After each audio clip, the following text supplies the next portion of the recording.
Murag gigutom lagi ko ron. Murag lami mo ka og manok. Manok? Asta ngitag manok ani ron. Ipit ani. Ano siya ni?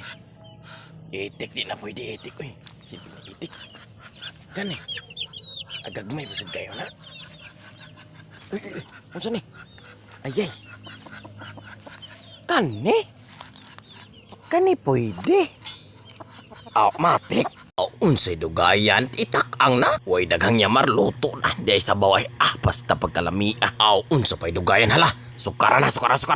Matik na yon, iya bunas plato at aron atong matilawan paghigop ang sabaw nga gaso-aso. Well, in fairness lang gid no. Kaning manok bisaya ba grabe gud kalami ang sabaw ani. Layo ra gud yung mga hybrid nga manok nga atong mapalit dias kilid-kilid. Sa mga tao nga tanan no, nganong manok bisaya ang tawagan na. Kasi yun ra sa naaman siya sa Cebu. Bisdak man ta diri. Ug kuno galing tuwa na kas Manila, manok Tagalog ang tawagan na. Lambi kayo ang manok tinula. Samot na ang manok dili mo ha. Ang galing!